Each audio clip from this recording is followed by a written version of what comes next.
చెప్పండి అది గట్టిగా, హల్లెలూయా. అంతే, ఎగతాళి చేసేవాళ్ళ మాట వింటే ఎప్పుడో మనం విడిచి పారిపోయేవాళ్ళు. మనుషుల మాట కానీ వినుంటే ప్రియులారా ఎప్పుడో నేను పారిపోయి ఉండవలసి ఉన్నాను. ఎన్నోసార్లు ఏంటంటే అధైర్యపడిపోయి కృంగిపోయి ఏంటంటే కన్నీరు మున్నీరుగా విలిపించిన సందర్భాలు ఉన్నాయి. ఎన్నోసార్లు నిండా దుప్పట్లు కప్పుకొని గజగజగా ఉణికిపోయి ఏడ్చిన సందర్భాలు ఉన్నాయి. మనుషుల మాట మనల్ని కృంగదీస్తుంటుంది, బలహీనపరుస్తుంటుంది, మనల్ని బలహీనులుగా చేతగాని వాళ్ళగా చేస్తూ ఉంటుంది.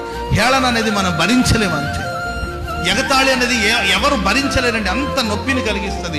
2 దెబ్బలైనా మనం భరించవచ్చేమో, కానీ మనల్ని గురించి, మన క్యారెక్టర్ని గురించి ఏంటంటే మనకున్న తలాంతుల గురించి ఒకరు ఎగతాళి చేస్తే దాన్ని మనం భరించలేము. అది మనసుకు ఎంతో వేదన కలిగిస్తుంది. అలాంటి మార్గాల గుండా నేను వెళ్ళానండి. కానీ ప్రియులరా, నా చుట్టూ ఉన్న వాళ్ళు ఎగతాళి చేస్తున్నాను, ఎగతాళి వైపు చూడలేదండి. నా కోసం ఆకాశపు వాకిట్లు తెరవబడి ఉందండి. పరలోక వైపు చూశాడు.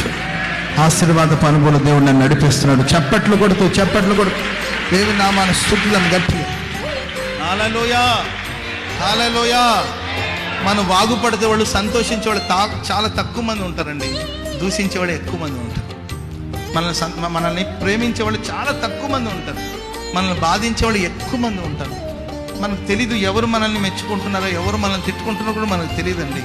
చాలా తక్కువ మంది మనల్ని అభిమానిస్తారు. వాళ్ళని మాత్రమే గదిలోకి చేర్చుకో, వాళ్ళని మాత్రమే గదిలోకి చేర్చుకో.